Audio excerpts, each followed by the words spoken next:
Madame la présidente du jury, chers jurés, Mesdames, Messieurs,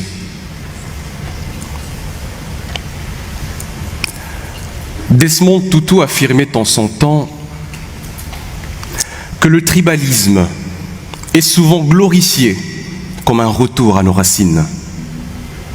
Mais il est en réalité un pas en arrière vers l'ignorance et la division. Et dans l'état de Vincy-Province d'où je proviens, le tribalisme n'a de cesse de se revêtir de sa plus sombre robe, telle une faucheuse n'ayant aucun égard pour la vie. Et d'ailleurs, même la faucheuse, me semble-t-il, considère au moins que tous les hommes sont égaux devant elle.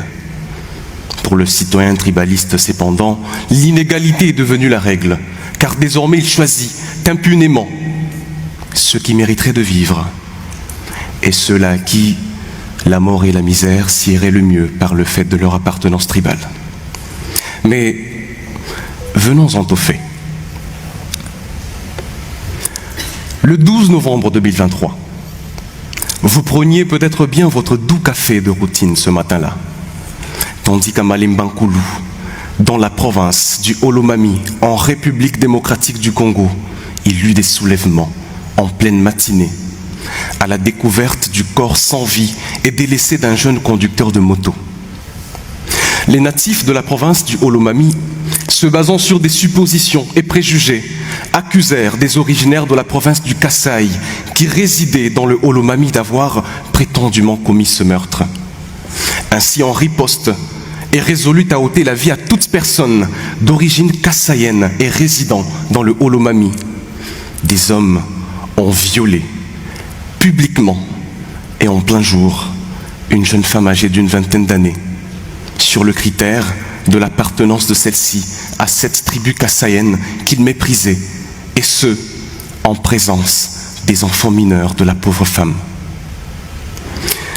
N'étant pas assez satisfaits de leur scélératesse et des coups de fouet qu'ils infligeaient à leurs victimes totalement dénudées, ils ont même usé d'un bâton d'à peine 1 mètre qu'ils enfonçaient avec grande difficulté dans l'organe génital de la pauvre femme, qui se débattait éperdument, à la grande satisfaction des spectateurs de la scène, prenant plaisir aux cris et pleurs de celle-ci. « Pitié, mais que vous ai-je fait ?» interrogeait-elle ses bourreaux, en n'ayant pour seule réponse des insultes et propos sadiques. Dans la même journée, à un deuxième homme, on a tranché la gorge. Au troisième, on a tranché la tête, comme on le ferait d'une vulgaire bête. Des images, plus répandues sur la toile, montrent un 4e homme, âgé d'une 30aine d'années, qui se fait abattre publiquement à coups de bâton et de marteau jusqu'à son dernier souffle. « Meurs, sale chien !»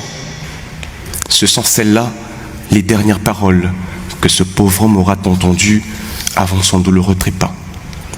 Toutes ces personnes ont été privées de dignité humaine pour la seule raison qu'elles avaient été identifiées comme originaires d'une tribu différente de celle de la province dans laquelle elles résidaient. Mais quelques semaines plus tard, d'autres images sont diffusées sur les réseaux et montrent cette fois plus de 5 personnes tuées, dont les corps gisaient à même le sol.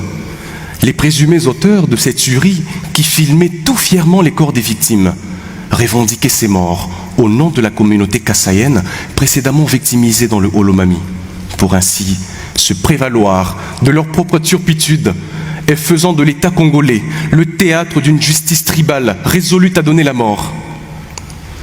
L'illustre Robert Badinter ne disait-il pas qu'il faut refuser, toujours et partout, que sous couvert de justice la mort soit la loi? On retiendra néanmoins que les droits fondamentaux de toutes ces personnes ont été violés sous les regards des pouvoirs publics qui n'ont même pas été en mesure d'identifier nommément les victimes. Le peuple, ainsi que les familles respectives éprouvées, n'ont eu droit qu'à des enregistrements vidéo et images montrant les corps de leurs proches souillés, ensanglantés et déshumanisés. Il s'y est de rappeler que cette barbarie de novembre 2023 est la énième d'une série de dissensions tribales datant des années 90 dans le pays. À ce jour, et comme pour les précédentes fois, l'on tâtonne à établir officiellement les responsabilités. La situation est relativement calme. C'est celle-là la rengaine habituellement servie au peuple après la perpétration des faits. C'est une phrase a priori rassurante, mais elle ne pense aucune blessure, surtout quand il est question de violations flagrantes et bien préméditées des droits censés être garantis. L'État congolais a oublié que ces faits ont entre autres pour obligation la prévention, la sanction et la réparation, et non une justice essentiellement discursive, se limitant parfois aux simples indignations et blâmes publics. Notre justice est malade. C'est le diagnostic qui a été fait par le gouvernement congolais sur lui-même, à la grande stupéfaction de la population au mois de février dernier. Pourtant, Jacques Vergès soulignait bien à raison que la justice est une lutte. Elle implique la mobilité. Et les obligations de la République démocratique du Congo en matière de non-discrimination tribale, raciale ou même ethnique découlent de son propre arsenal juridique. Faut-il vous l'illustrer ? L'article 51 de la Constitution de la République démocratique du Congo de février 2006 dispose que l'État a le devoir d'assurer et de promouvoir la coexistence pacifique et harmonieuse de tous les groupes ethniques du pays. Il assure également la protection et la promotion des groupes vulnérables et de toutes les minorités. Il veille à leur épanouissement. Chers jurés, les actes de novembre 2023 ont été perpétrés non seulement au préjudice du droit à la vie, mais aussi en violation de l'interdiction des traitements cruels, inhumains ou dégradants, et ce, sans que le gouvernement congolais n'ait honoré le devoir constitutionnel que lui prescrit l'article 51 de sa propre constitution.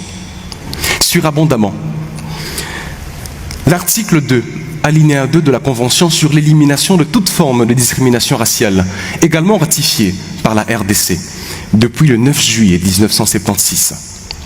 Cet article dispose plus explicitement que les États partis prendront dans les domaines social, économique, culturel et autres des mesures spéciales et concrètes pour assurer comme il convient le développement ou la protection de certains groupes raciaux ou d'individus en vue de leur garantir, dans des conditions d'égalité, le plein exercice des droits de l'homme et des libertés fondamentales. Une fois de plus, dans le cas d'occurrence, aucune mesure spéciale, encore moins concrète, n'a été prise par le gouvernement congolais en vue de résorber ce phénomène tribal qui a désormais franchi toutes les limites droits de l'hominienne.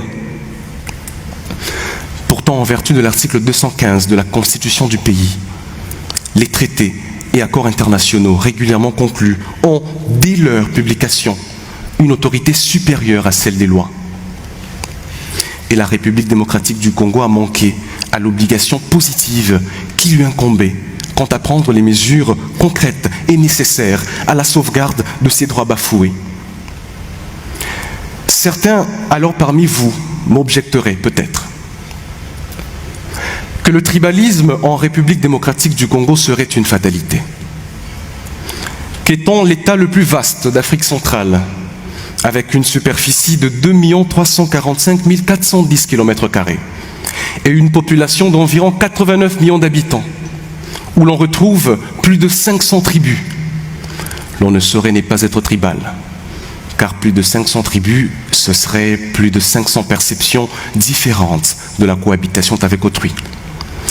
À Pierre Péon de rajouter même qu'après plusieurs jours au Congo, tout observateur s'aperçoit que si officiellement le tribalisme n'existe pas, il imprègne au moins toute la vie publique.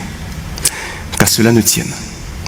À ceux donc qui penseraient que ces actes soient justifiés, je rappellerai tout d'abord ces paroles de Kofi Annan.